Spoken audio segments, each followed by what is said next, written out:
I get invited up to San Francisco to meet some friends on a Sunday night, and I took some MDMA. I start to feel this real sense of gratitude in my heart. And I had experienced MDMA before, so I knew what the sensations were and things. And then I feel my dad's presence come over me. And then something my father said to me starts echoing through my mind. He was in the kitchen and he was cleaning out the refrigerator, and he's got his head in the fridge. And he says, "You know, Brett, we're all just chips off the old block, and God only knows himself through his chips." You know, everything I ever wanted to be, see, do, feel, hear, have, know was in me in that moment, wrapped in this sense of infinite, unconditional love. I had the felt embodied experience of what I've read in the Bible before was, "I am what thou art what I am." And it was the highest, most powerful experience I ever had in my life. And two impulses arose in that experience. One was, I want to start with kind of the key variable in the analysis, what we used for our correlation to happiness, and that was life contentment.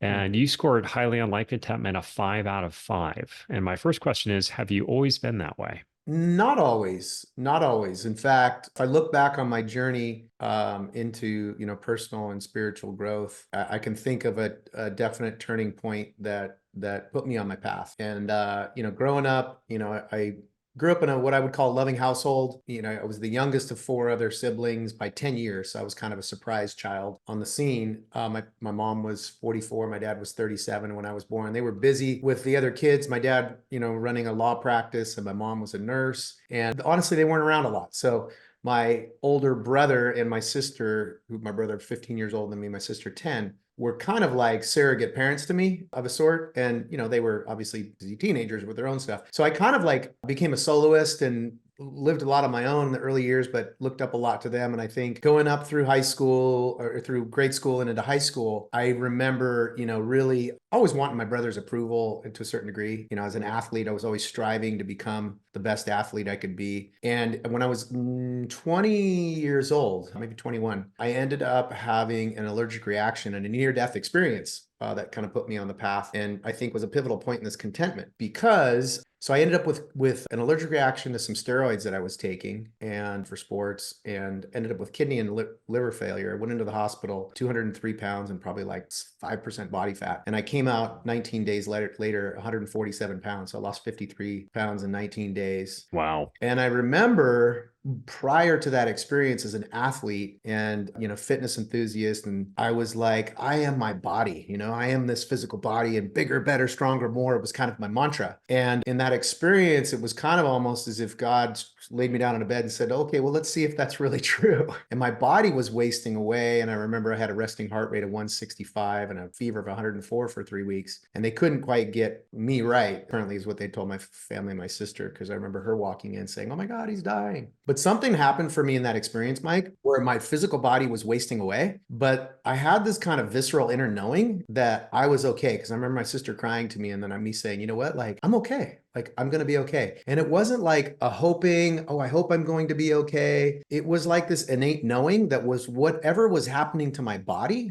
wasn't happening to me. And so for me, that I realized kind of became a stepping off point for this journey and contentment when I got out of the hospital. I had a second chance at life. And I'm 21 years old at the time. The doctors told me I couldn't go back to school because I was systemically so messed up, and just like, you need to rest for the remainder of the semester.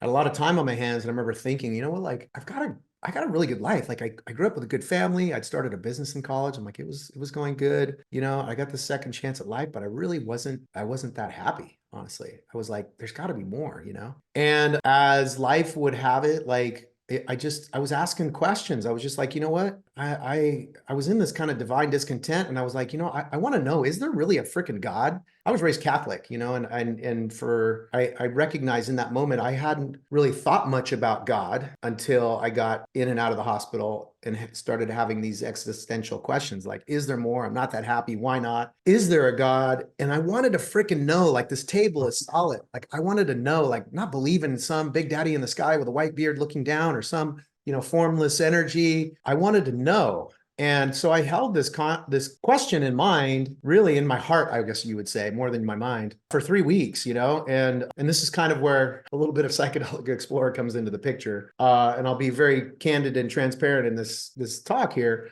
I get invited up to San Francisco to meet some friends on a Sunday night and go out to this resort with them. It's called Mission Rock Resort, looking over the water. And I took some MDMA. They had all taken MDMA. And I walk outside and I'd go just to get some fresh air, and I'm looking out in the sun setting, and I'm looking out over the water of this marina. And I start to feel this real sense of gratitude in my heart, And I had experienced MDMA before, so I knew what the sensations were and things. And then I feel my dad's presence come over me. And then something my father said to me when I was 5 years old that I had not remembered up until this moment in time starts echoing through my mind. And he was in the kitchen and he was cleaning out the refrigerator, and I'm this 5-year-old guy standing behind him, and he pulled out the bottom drawers of the fridge and he's wiping it out, and he's got his head in the fridge and his voice is kind of booming, and he says, Brett, we're all just chips off the old block, and God only knows himself through his chips. We're all just chips off the old block, and God only knows himself through his chips.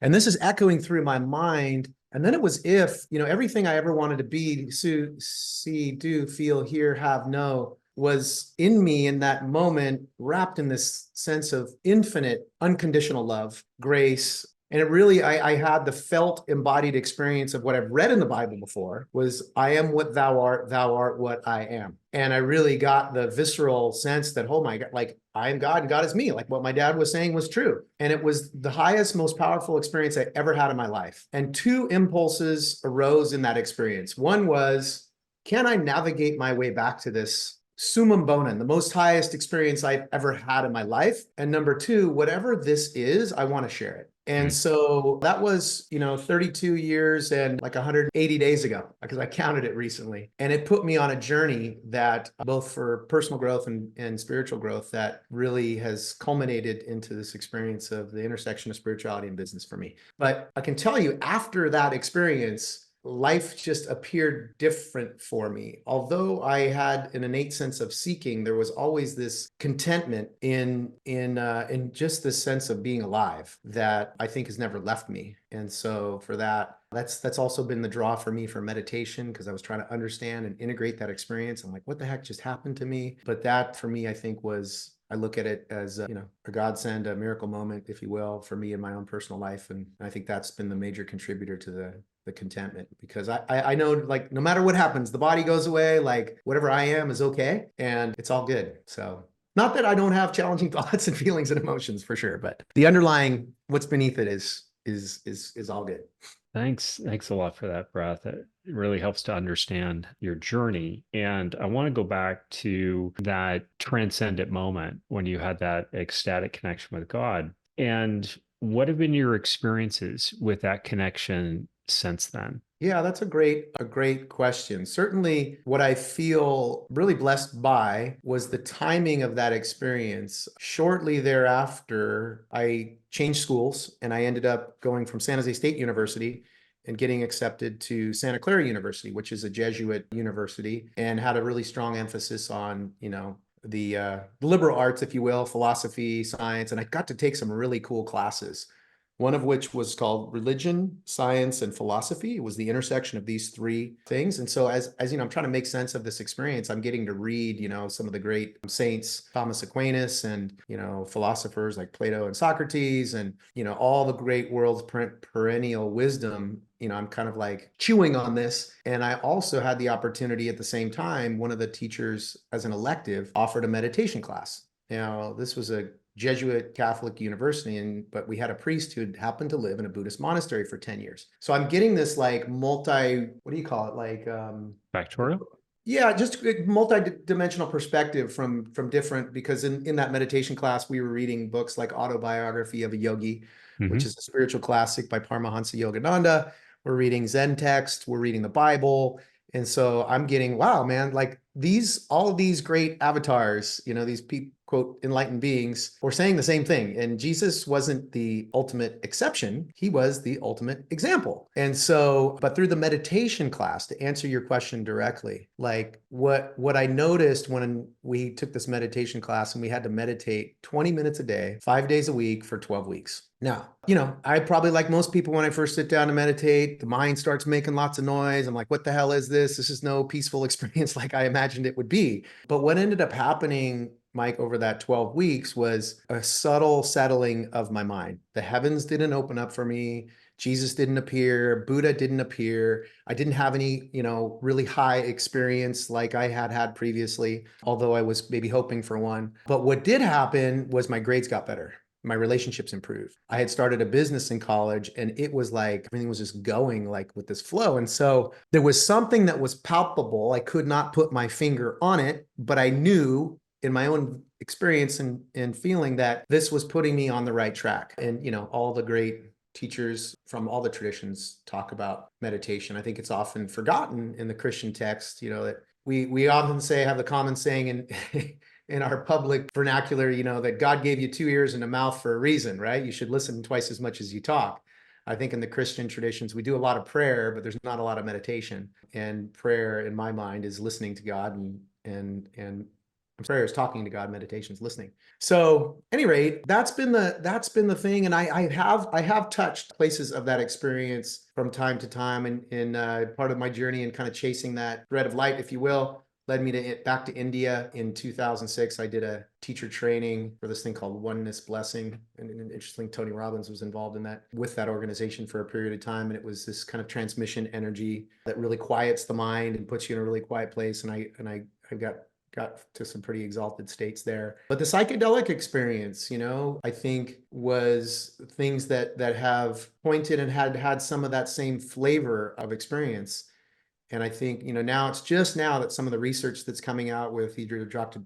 Joe Dispenza or the research that's coming out in the National Institutes of Health that are showing that breath work, which is not taking any substances in, what it does is it shuts down the prefrontal cortex, mutes that monkey mind or the mind, the voice of the ego, and people can have some pretty profound experiences. And when they map it, what's happening with psychedelics, same thing. It's suppressing the activity of those prefrontal lobes, and the front of the brain quiets down, and lo and behold, the still small voice, gets pretty loud.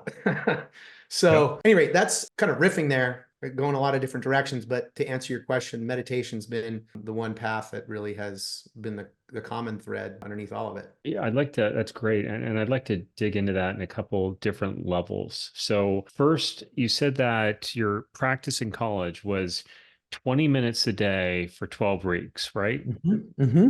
So, when you look at the data on instilling a habit, Mm-hmm. the data are all over the place. Some say it's 28 days or 60 days, and when you actually look at the data, it's all over the map. But I think 90 days seems to be a pretty healthy benchmark, if you kind of average things. So I love a 90-day trial. That's what I tend to recommend. 20 minutes a day seems like, it's a commitment, but it's not your entire life. So I think as you instruct people on embedding a meditation practice, just a steady meditation practice, is that the recipe, or practically what do you recommend for people to get started to develop a sustained practice? Yeah, I mean, if you look at meditation as a practice, it is probably one of the simplest practices. And here's the thing. I have a couple sayings about meditation. Number one, meditation, it's not what you think. Meaning people think it's about making your mind be quiet. That's a double entendre in many ways, right? It's not the content of your mind. The biggest, I think there's a couple myth understandings that people have about meditation. One is that if they believe if they're meditating correctly, their mind should be quiet. And nothing could be further from the truth, because meditation, it's not about achieving a particular state of being. In fact, you can be in a meditative state and have any variety of experiences. Thoughts can come, emotions can come, but you're relatively detached and you're observing these things. So it's not about having your mind be perfectly quiet. It's about starting to sense yourself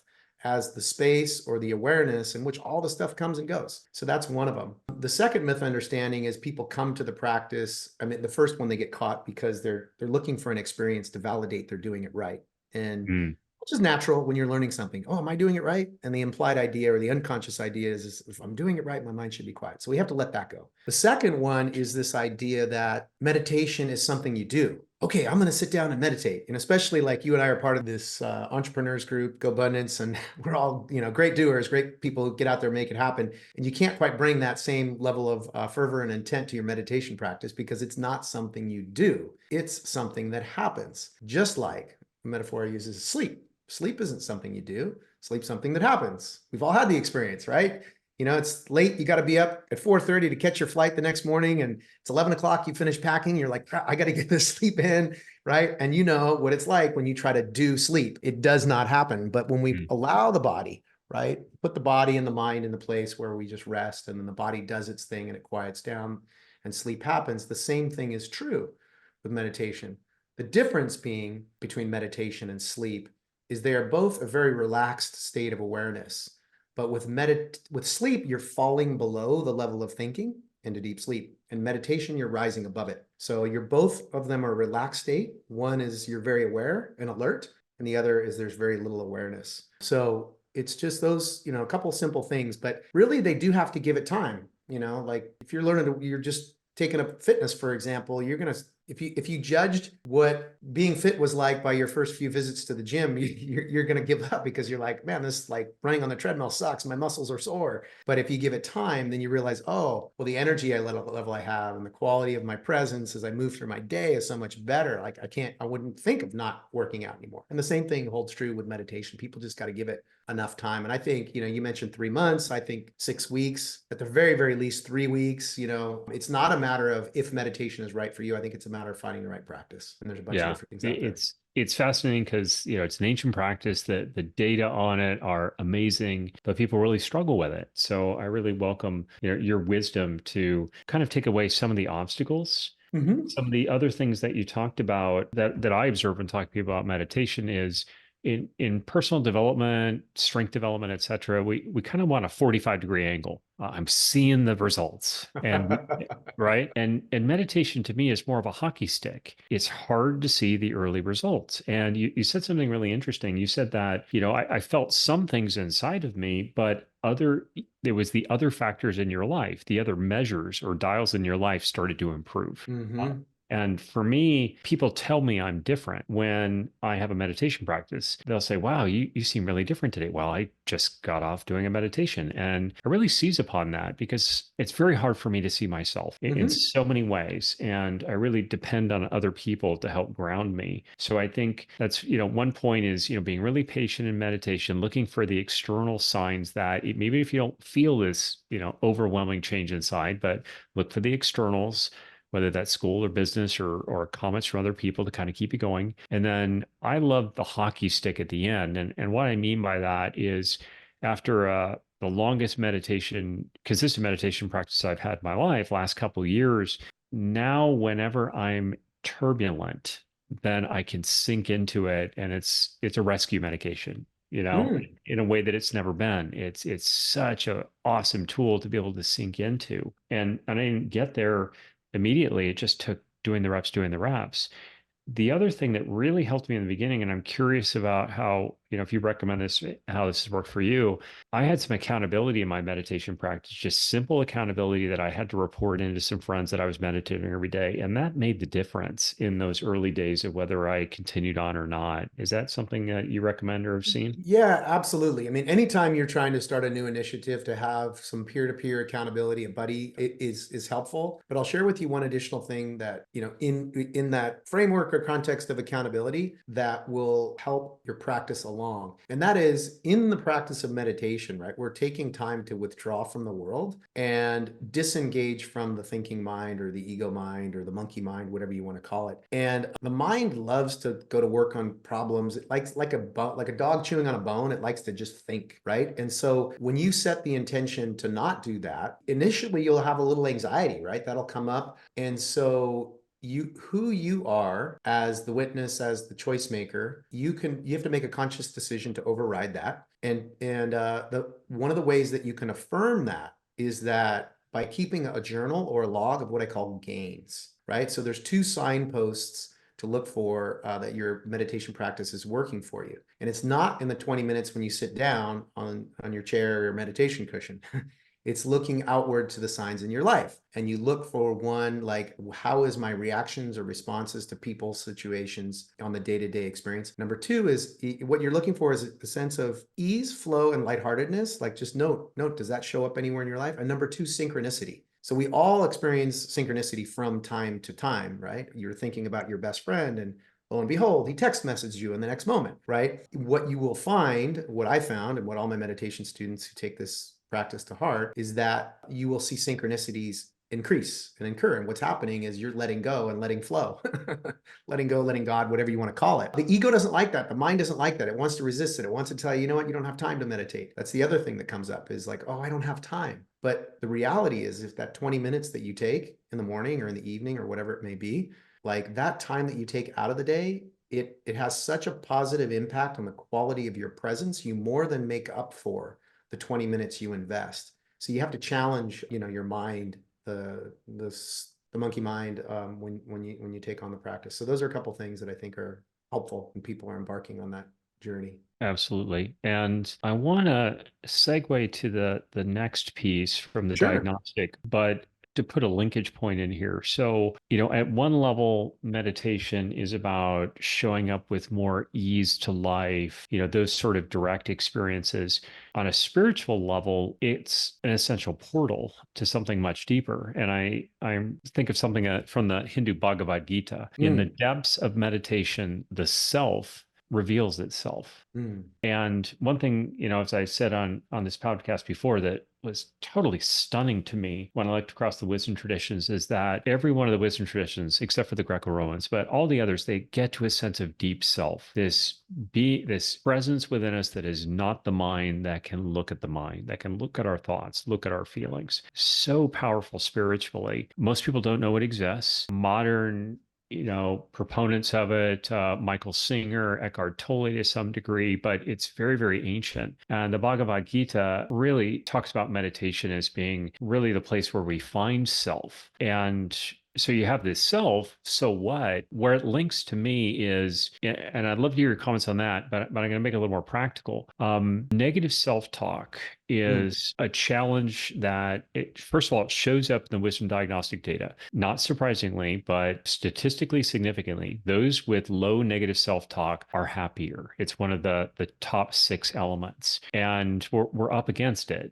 Some data that is often cited, up to 60,000 thoughts a day, 75% are negative, 95% are repetitive. It's not just the monkey mind, but the monkey mind's got an attitude. The monkey mind, right? The monkey Yeah. mind is, it's a legacy of our survival programming. It's our inner critic. It's it's called our negativity bias. So that program's always running. So where I really find value and part of the real value of meditation is being able to discover that I can work with my mind in a different way, and that not just to lean towards serenity, but away from turbulence. When my mind goes turbulent and that negative self-talk starts, to be able to use the tools I found in meditation to distance myself and look at my mind and have a different relationship with it. So I'm just curious your thoughts of that deep self. And by the way, your diagnostic shows that you do not struggle with negative self-talk. You are a 5 out of 5. So I'd love to hear how these things, fall in place for you, how they link together. Yeah. No, I feel fortunate to not have a lot of negative self-talk. I mean, I haven't really had hardly any of it really in the last couple of years. I mean, you get doubts from time to time. The imposter syndrome came up most recently when I decided to make a conscious decision to embark on, becoming some kind of credible voice for this intersection between business and spirituality. And it was like, well, who are you to have this conversation? But so the deep self, in the Upanishads, they say water cannot wet it, fire cannot burn it, weapons cannot cleave it. It's unborn, it never dies. I feel like I touched that space, started to awaken within me in my near-death experience I told you about. My body's wasting away and I'm like, somehow I'm okay. And it is when you really get quiet and still that you tap into that. And what you also recognize is that its nature is unlimited. The qualities or attributes of it are that it is, what they talk about in quantum physics, the quantum field. It's omnipotent, it's all powerful, it's the source of all creation, it's omniscient, it's all knowing. We think AI is the coolest thing. What I like to talk about, it's it's infinite intelligence. So it's omniscient, it's omnipotent, and it's omnipresent. It's everywhere all at the same time. And so that's, by dipping into quieting the mind and kind of dropping into that space of the bigger self, you start to tap into those qualities and attributes. And so really that's, I think, the fundamental difference between personal growth and self-realization. Personal growth, a lot of it is like, hey, if I can just get my mindset right, if I can figure out how to learn this one thing I can get get the strategy right and the tactics right, and the heavens will open up for me, or the universe, and I'll get all this wealth and abundance and other stuff. But what self-realization says is no, no, no, no, no. That's the small you trying to reach the big you, like the big self. It's really just starting from the greater self and realizing that you already are unlimited. You're just covered up with all these concepts of limitation. And so the real journey is simply letting go of those things and awakening to that realization. So that's the kind of part that I really enjoy doing, with helping people uncover and discover more of their unlimited nature. But, look, people got to start on this road to growth somewhere. And for most people, they get kicked around by life and the world until they come across the teachings of personal development, whether it's, Louise Hay or Tony Robbins or something that says, you can change your circumstances and change your life. And then ultimately people will climb that ladder and at some point realize that, it's just, they are it. They are what they are seeking. You had two questions in there, and I know you asked one about the big self, and then there was another part of your question, and I'm not sure that I answered. That was me confounding you with too many questions at the same time, but it offers me an opportunity to riff a little bit more on deep self, because again, I think it's extraordinary. It's one of those secrets to spirituality that's been hiding in plain sight for millennia, and most people don't know about it. And you mentioned sequencing, or I'll interpret it that way, the ability to ground oneself in that bigger self, to come from a place of quiet and then engage the mind. It's really powerful. And for me, starting with that sequence, and then when my mind gets turbulent, being able to have a home to go home, place to go home to ground myself, to disconnect from the mind. So Yeah. that sequencing, and also just spending time. I guess the way I like to look at it is, in spirituality, it's always helpful for me to have a North Star, something I'm going towards that's really exciting, really powerful. And it sounds like you and I are in vehement agreement. This notion of the Atman, the deep self, it's a North Star. You can study it profitably for a very long time. You mentioned the Upanishads, which is, I'd characterize as postcards from people that have been there, about what it's like. And the Bhagavad Gita is more of an instruction manual.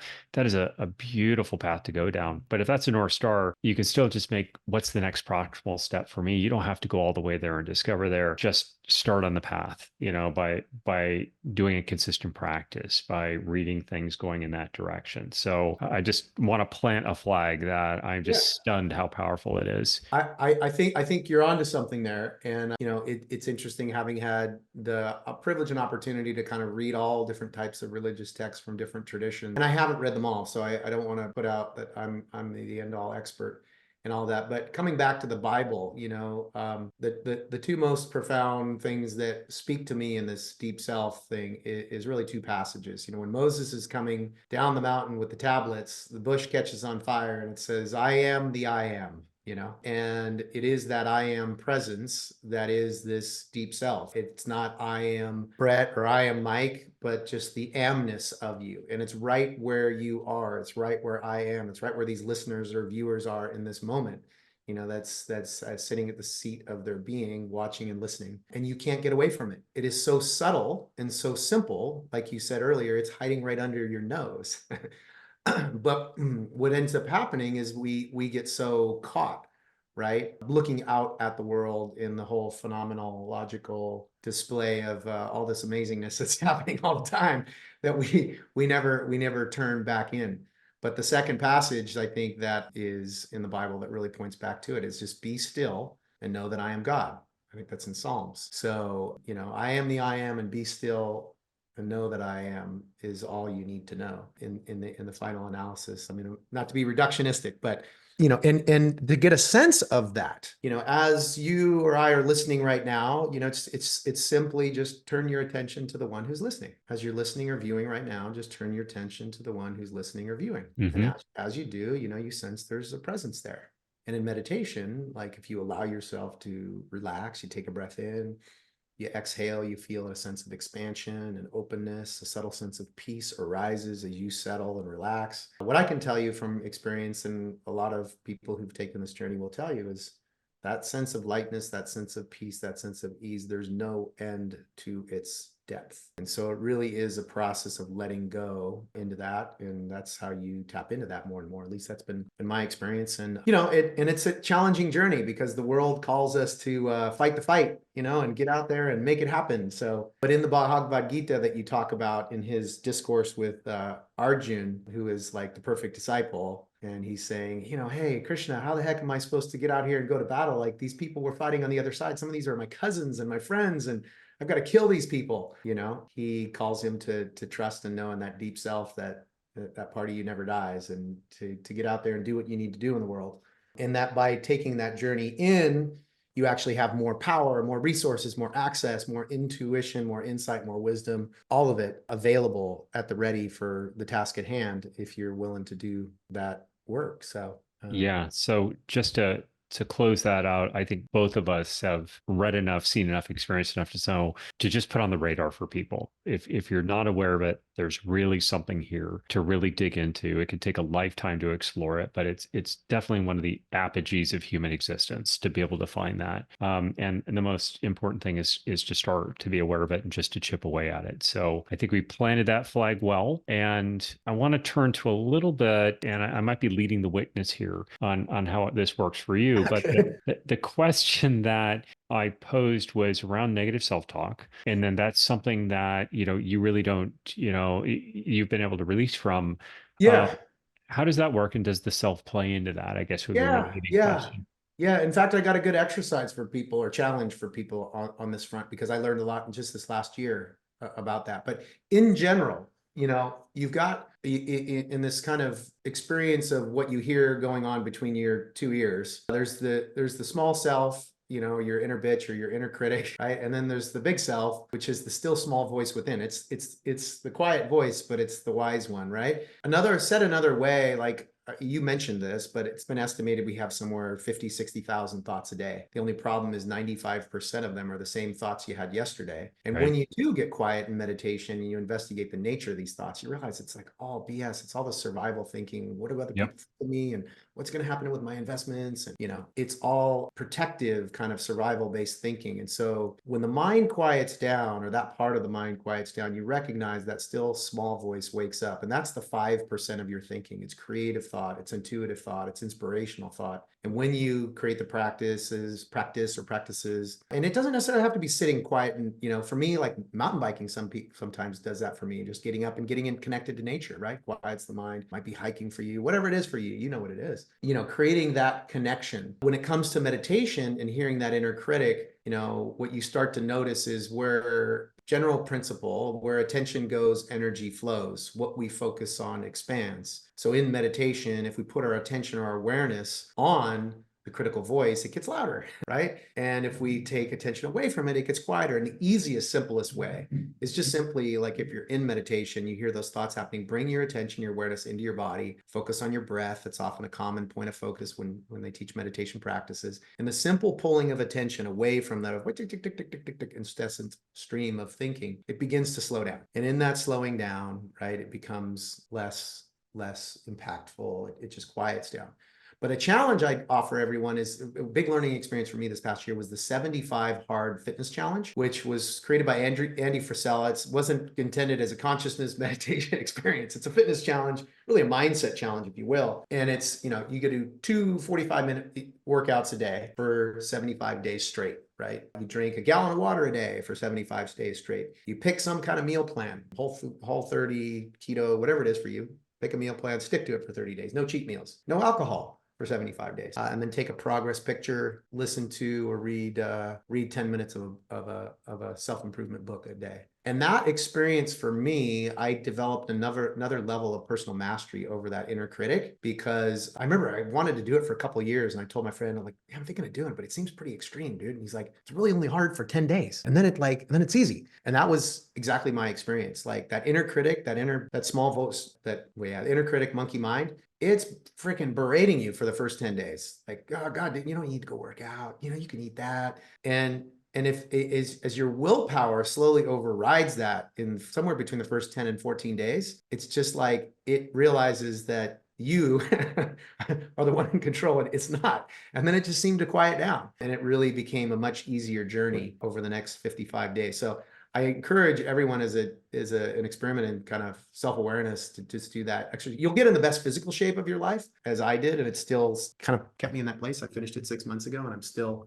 reaping the benefits from it. But the mental benefits, I think, are remarkable. So that's just something to offer. I really appreciate that. I've certainly some I've heard of as a physical journey, but not a spiritual or a mental one. So that is awesome. Yeah. Okay. And then two last things I'd like to focus on. They're both statistically correlated with happiness in the Wisdom Diagnostic data set. First one is you scored very highly on self-love, a 5 out of 5. Average is about 2.5 out of 5. So you are an outlier in all the best ways. My standard question is, have you always been this way? Yeah, I would say probably not. I mean, if I look at a lot of the achievements I've achieved in my life in the early stages of becoming, an athlete and becoming really fit, that was certainly out of seeking approval until it almost killed me. And then, my second journey in my 20s was really about mastering and making money and success in the world. And a lot of that was, driven from, I think, I had a few relationships that were, women left me for guys with money, and it broke me to a certain degree. And this last year, in all transparency, was pretty challenging. It was the first year in 15 years where I didn't make more money than the year before, and our business lost money. And I knew intellectually, like, my net worth does not equate to my self-worth. But man, I went through the 5 stages of grief. That was like denial and disappointment and frustration and anger and grief. And it took me a while to get to the other side of it, but to get to what I'll call embodied, like knowing that, what, my net worth is not my self-worth, my income is not my self-worth. But for me, in my own growth and evolution, I think something about shifting my focus from myself to other people. Like, once I achieved a foundational base level of success, and I really made the success of my business about building success in other people, like, I just liked who I was becoming, more and more, and coming from that place of giving and contributing to others. Tony Robbins talks about that in his, 6 human needs. The last 2 needs are spiritual needs, growth and contribution, to just be growing and contributing to other people. And when you do, I feel like it's been a journey of falling in love with myself as I'm giving to other people. So that's been the path for me, but it wasn't always like that. So, I kind of made the same journey probably through the rest of us of, striving after stuff because I felt deficient in certain areas. And then once you achieve it, you're like, okay, well, it's not what I thought it was, and I'm okay with it, and I'm okay without it. And I think that's a really powerful place to be. One of my spiritual teachers was like, any impossible becomes possible when you're completely surrendered about it. If you're attached to the outcome, then less likely to happen. Yes, absolutely. I think it's the Bhagavad Gita again. Those who are attached to the fruits of their actions are always miserable. Those are the outcomes, and all the wisdom traditions. And then it leads to the last topic. They always come back to the now. And this is the most highly correlated aspect or thing that we can focus on in the wisdom diagnostic data set is focus on the now. It's ridiculously correlated with happiness. Hard to do. And I want to explore that a little bit. Yeah. But I also want to expand it a little bit. So for me, stepping back from now, just mastery of time is a dimension that comes up across the wisdom traditions. When I did my deep dive, it was one of the 7 themes that came up across every wisdom tradition. So it's about anchoring in the now and having a healthy relationship with the future and the past. And, Eckhart Tolle says we should anchor ourselves in the now and make occasional visits to the past and the future for practical matters, which I think he's absolutely right. But we're really swimming upstream. Our minds don't want to be in the now. It's not a natural state for us. Probably, again, a legacy or survival wiring that our minds constantly going, not just thoughts, but also in a time dimension towards the future, towards the past.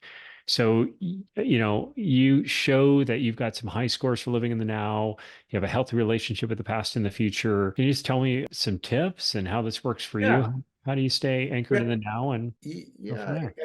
I mean, coming back, it's sorry to beat the drum again, but meditation becomes, that one practice of simply being in the now. Because, I've heard it said different definitions of meditation is One is just paying undistractable attention to reality, right? Like just really being present to what's happening in the now. You're following your breath, like you're really anchoring yourself in the present moment. So that's a training that needs to happen for your brain and your nervous system, because again, the habituated tendency to be caught by all the stuff that's happening in the phenomenological world, right? Like all the stuff is pulling you, triggering you to worries about the future or regrets about the past, but staying present in the now. Now, the work I did with Tony Robbins, although it was great and amazing, and it's helped create a lot of great stuff in my life and business, and it is a very future-oriented perspective. And I think in the personal development realm, and even I see it somewhat in the tribe that we're a part of, there's a fine line between being a human becoming and a human being, or human doing and a human being. We're human beings, and the power is in being. There's a saying in yoga, and this is where the now, interestingly enough, Eckhart Tolle's book's called The Power of Now, that high performance occurs in the now. Like you talk to an Olympic athlete, what were you thinking about when that gold medal winning performance? They were thinking about nothing. They were 100% in the now. And in yoga, the saying is yogastha karu karmani. Established in being, take action. And that's, you're in the most powerful place. If you are centered and present in the present moment, you have the most available for the task at hand. And so you don't get there by visualizing. I mean, visualizing is helpful before the event, right? to mentally rehearse it. But when it's game time, you got to get out of your head and into your body. And I think for me, it's the opportunity to practice that more and more. But by no means am I perfect. I mean, this last year was, like I said, was a challenging year in business. I sat in many executive meetings where our P&L was in the fucking red, and I'm like, not in the moment. But when I understand it's all learning and growth, there is no failure, just winning and learning. There is no losing. Then we can make those better decisions from the present moment. So I hate to not hate to. It does seem that meditation is the practice that one of the simplest things you can do that all of this stuff grounds back to. Well, there no apologies needed. One of the age-old questions in spirituality is, do we flit across and fashion a bunch of different practices, or do we dive deep? And Ram Dass talked about this because he's kind of a cross-pollinator. I'll take a little bit of this, a little bit of this. And in his book, Polishing the Mirror, he said a monkey knew, said, no, that's not what you do. You have to dig a deep well to find fresh water. And I think, you pretty convincingly talk about meditation in a very powerful way, and I think do a real service. Meditation can feel pretty wimpy. I think what you're pointing towards is the amount of poise and power and potential that come from being able to find this stillness and then lean forward. Really good stuff.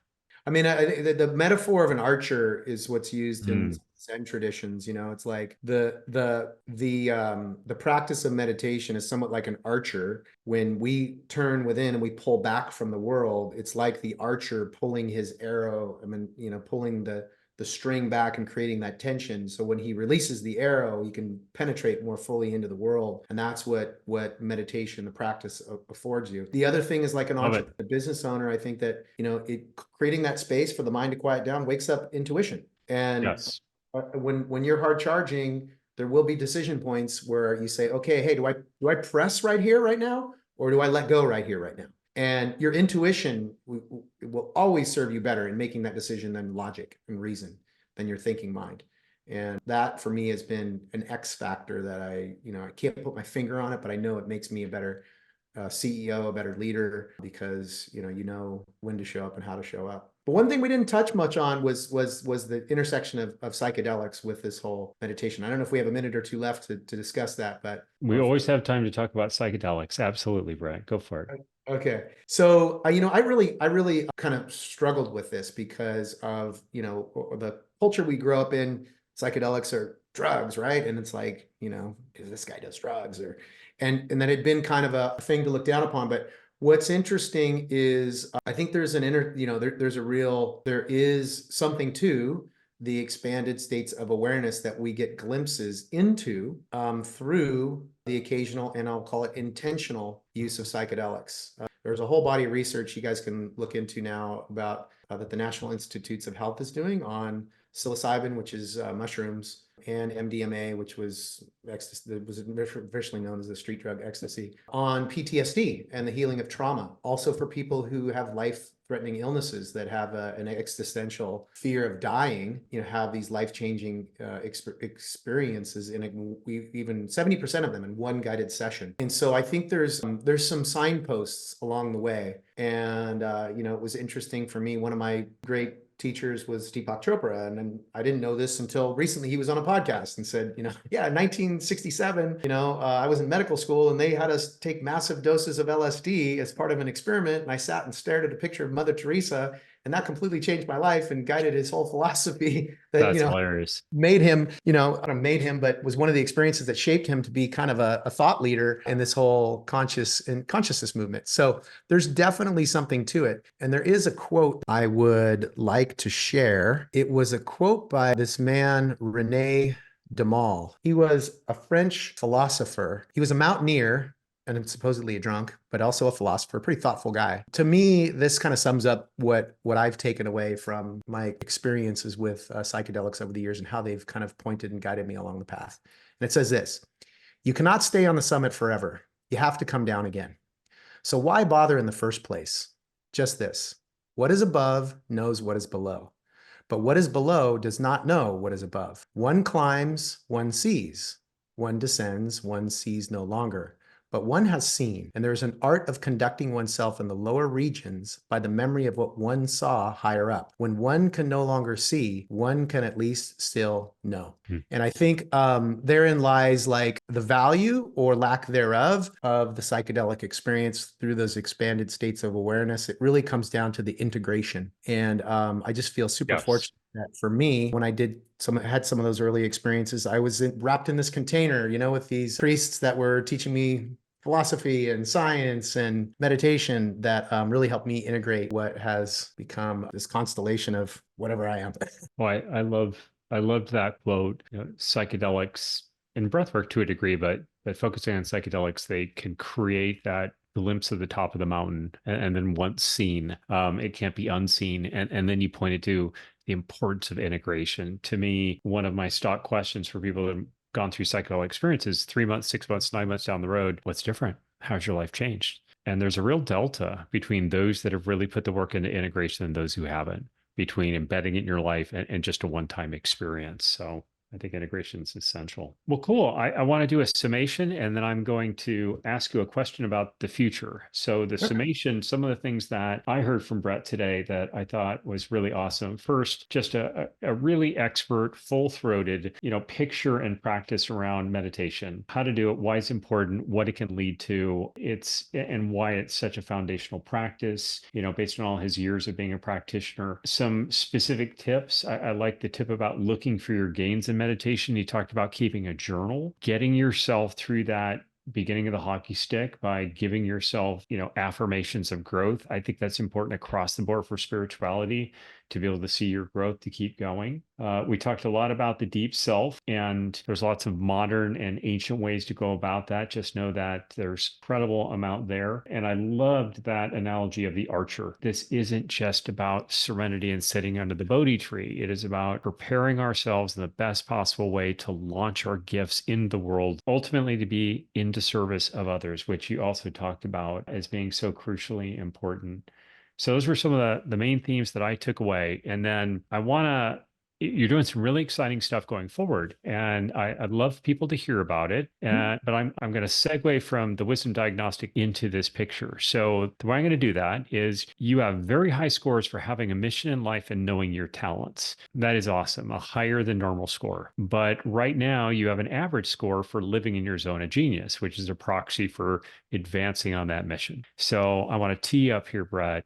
What is your mission, and what lies ahead for you in pursuing that mission and making that and living more in your zone of genius around it? Yeah. So my personal mission is to help entrepreneurs and high achievers move beyond what I call hustle and grind, to experience more of the states of flex and flow, to create more results with a higher degree of elegance and less effort in their lives. Ultimately, so that's my personal mission. My vision is that this body of work that I've recently kind of uncovered about the intersection of scaling a business and the scale of map of consciousness really is a path for scaling a company, but it's also a path for scaling your personal growth. The two of them are intertwined.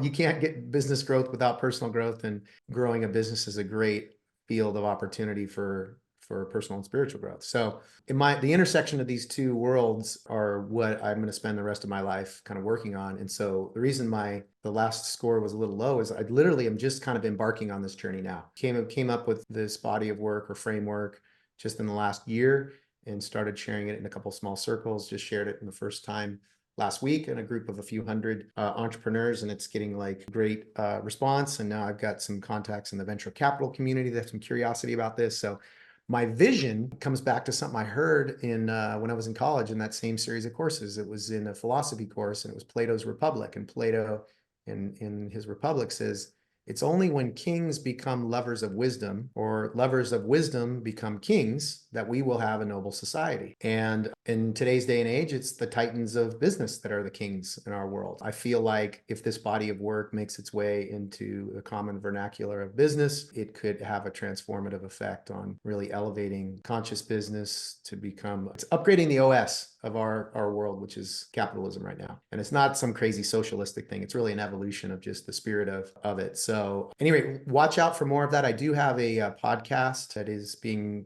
launched this month called The Real Experts. If you want to understand kind of more about the work that I'm up to and into, the inaugural episode will be me kind of outlining this journey and intersection between the scale of consciousness, which I would call is probably like, it's the science of spirituality. It really is a really cool breakdown of, I think, Dr. Joe Dispenza and Dr. David Hawkins are two great, Hawkins has since passed away, but are two great voices that really provide some clarity on what I call woo. And so this is the intersection where the work, the hustle and grind meets the woo. It's where the woo meets the work. And my journey is to continue on that, and that's where I'm intending to go.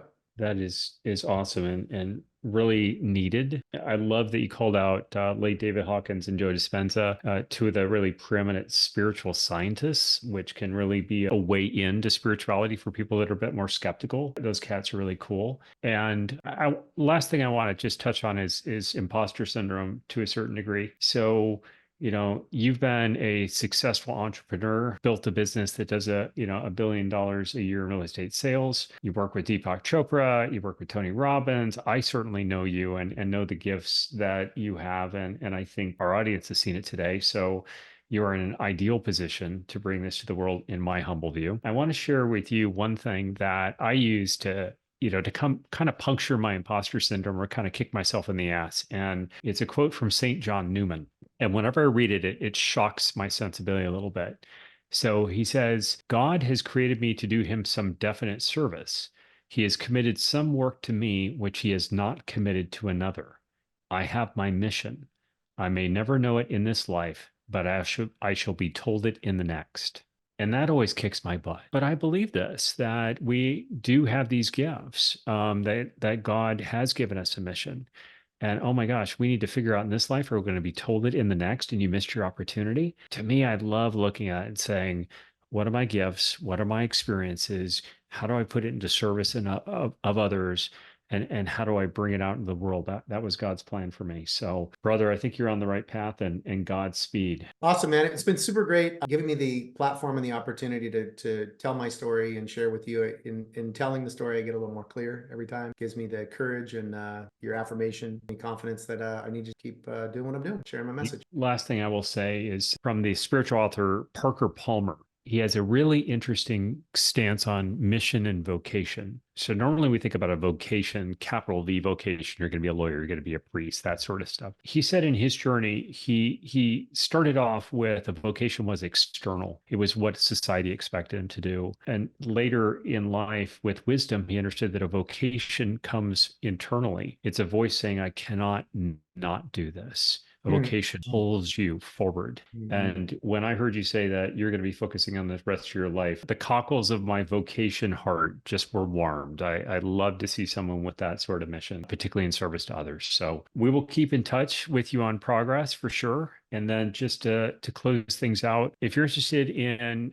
your own wisdom diagnostic, which form the backbone of this call, you can take the diagnostic, get personalized results, maybe share your life wisdom on this podcast later on by going to www.venwisdom.com and clicking on the wisdom diagnostic link. I'm always looking to build up the data set to help us all understand on what drives happiness and draw in more of the stories that we can use to encourage each other. And with that, I wish everyone a wonderful day. Be kind to yourself, be kind to others, use what you heard on this call, and go out and do great things. Thanks, Have a Brad. great one. Thank you.